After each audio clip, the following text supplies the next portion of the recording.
Allez, salut tout le monde. Aujourd'hui je vous retrouve donc pour une vidéo très spéciale, puisque aujourd'hui, enfin très spéciale, ça fait quand même assez de vidéos setup que je fais en ce moment, mais aujourd'hui je vais vous faire mon setup de mon PC gamer en 2015. Donc toutes les pièces ne sont pas de 2015, mais je vais vraiment vous faire cette setup, parce que j'ai changé quand même pas mal de choses dans mon PC. Donc je vais commencer par le boîtier, donc bien sûr je passerai après sur les périphériques, etc. Je vais déjà commencer par le boîtier, qui est donc un Inwin GT1, un boîtier très très joli, pour moi, qui est en plastique, qui est de qualité assez raisonnable, hein, j'ai pas du tout me plaindre là-dessus, c'est pas non plus de la bombe mais ça va. Donc c'est un boîtier qui peut comporter 1, 2, 3, 4, 5, 6 ventilateurs, baie disque dur ici, qui est en tôle, vous avez des supports rapides pour les disque dur, etc. Il est vraiment très très bien ce boîtier, puis il est assez sympa. Donc on a deux ventilateurs en haut, donc je vais passer au niveau ventilateur. Donc j'ai investi dans du full Noctua, donc tout en Noctua, tout simplement parce que la ventilation c'était un peu de la merde, et en tech, etc., c'est de la bonne marque, bon je voulais pas tourner qu'avec ça. Donc j'ai investi plus de 100 € dans des ventilateurs. Donc je vais commencer par le bas. Donc un Noctua NF-P12 BWM. Ici vous avez deux NF-P12 simples qui sont bridgés ensemble sur une seule prise. Du coup je contrôle vraiment des groupes de ventilateurs. En haut vous avez deux NF-P12 PWM par contre, donc qui eux fonctionnent aussi ensemble.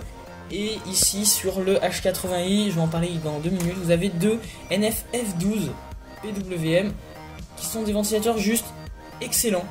C'est de la bombe atomique ces ventilateurs.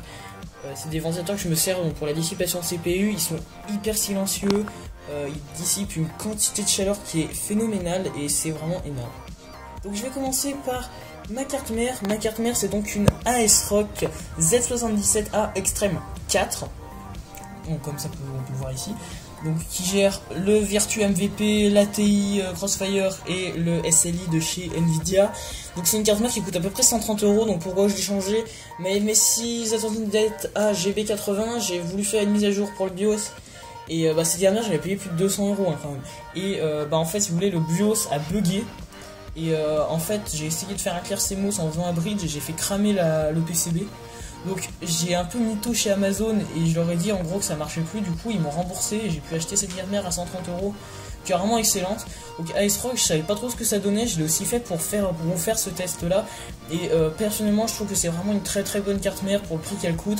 Il y a des très bonnes fonctionnalités, elle fonctionne vraiment très bien. Seul bémol, le chipset qu'elle a chauffe tout le temps, il chauffe un truc de malade, je sais pas ce qu'ils ont mis dedans, c'est hallucinant quoi. Il chauffe tout le temps. Et c'est vraiment une bonne carte mère, il y a vraiment des bonnes fonctionnalités comme Fast RAM, donc ça permet de mettre des données dans votre RAM, donc c'est excellent. La RAM, parlons-en, je tourne avec deux barrettes de 4 Go de chez G-Skill, j'avais 16 Go mais j'ai prêté de la RAM, donc là je tourne avec 8 Go, ce qui est largement suffisant. C'est de la RAM à 2133 MHz, donc c'est de la RipJaws, qui est très très bien. Alors, au niveau du processeur, j'ai deux processeurs, enfin pas sur la même carte mère. J'ai un petit processeur que j'ai remonté la dernière fois pour vous en faire un test, il faudra que je fasse la vidéo dessus, qui est un 3470, c'est le plus petit des i5 de 3ème génération, et là actuellement je tourne avec mon 3570K, qui est un très très bon processeur, bien overclockable, etc. et c'est vraiment de la bonne. Alors, le water cooling c'est un H80i, donc avec ces deux magnifiques ventilateurs qui sont juste énormes. Alors normalement les ventilateurs de série, putain je les ai pas, je peux que je les ai foutus, c'est des ventilateurs qui sont assez bruyants, qui dissipent mais sont assez bruyants. Alors là le problème du H80i c'est, si vous voulez, putain j'essaye de me stabiliser, la pompe qui fait du bruit, qui fait surtout vibrer la carte mère, et c'est hyper chiant. Alors la pompe fait moins de bruit là parce que j'ai réussi à trouver un petit système pour qu'elle vibre moins, mais voilà, elle fait quand même vibrer le châssis. J'ai mis des cylindres, du coup là il vibre plus. Voilà, c'est à savoir. Alors en parlant de dissipation thermique, c'est juste énorme. Ce truc dissipe une quantité de chaleur énorme. Et je suis en idle, donc en température ambiante de ma pièce, je suis pratiquement à 18 degrés, je tourne pas plus à 22 degrés. En simple, en OC je suis vers les 25, donc OC à 4,1 GHz sur un 3570.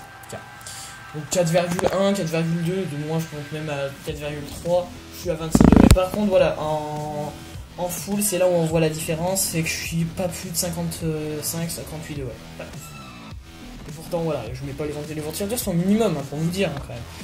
Alors Au niveau de la carte graphique, oui je sais, vous allez m'insulter, c'est une GTX 650 Boost de chez Gainward, c'est une petite carte graphique mais il faut que je la change, je vais acheter une R9 280, peut-être une X mais c'est vraiment trop cher, du coup je vais prendre 280, puis après j'en mettrai besoin pour faire un petit Crossfire, parce qu'en plus il va être mieux géré d'ici là. Voilà, donc c'est une petite carte graphique d'1 Go qui pour l'instant va très bien, hein. C'est pas non plus une catastrophe, c'est pas très puissant mais ça tient à peu près la route pour ce que je fais. Donc alimenté en 6 pins par la magnifique alimentation Antec avec le vieux logo Razer collé à l'arrache.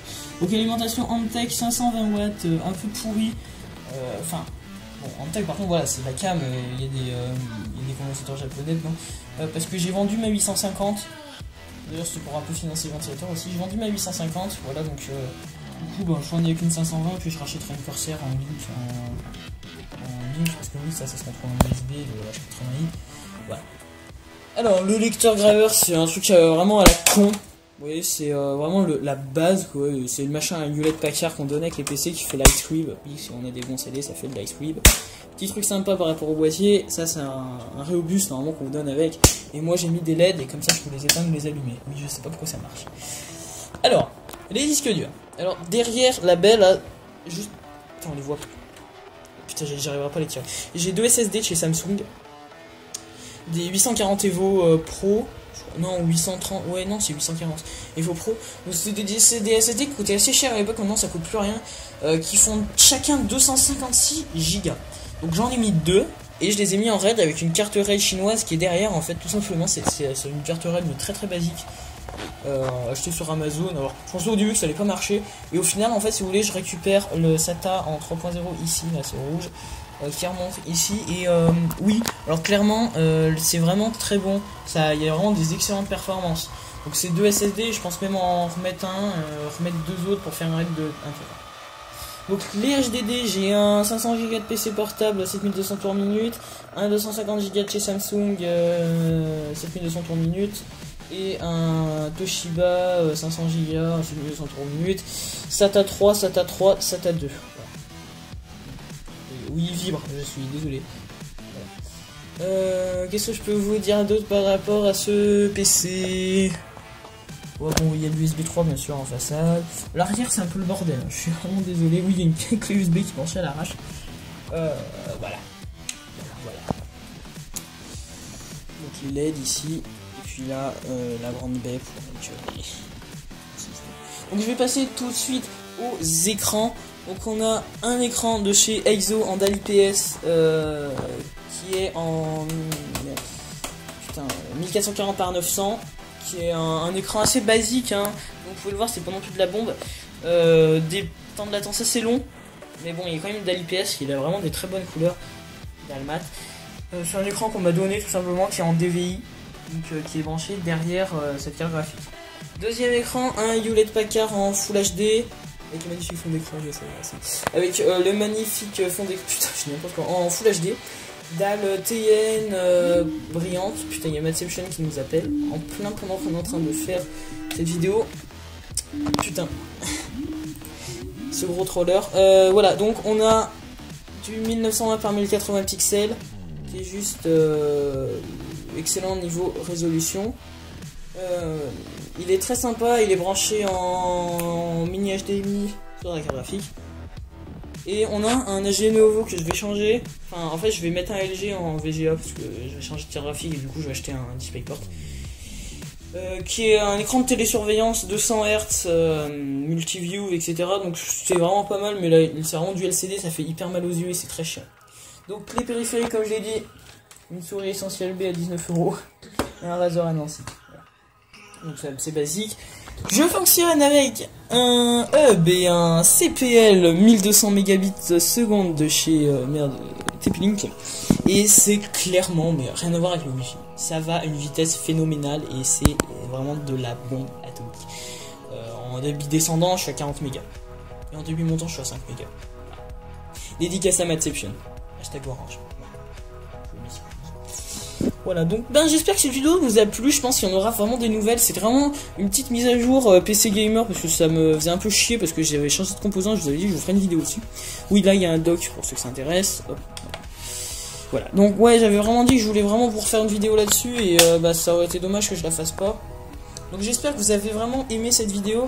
N'hésitez pas à lâcher vos commentaires. Et puis voilà. Allez, salut.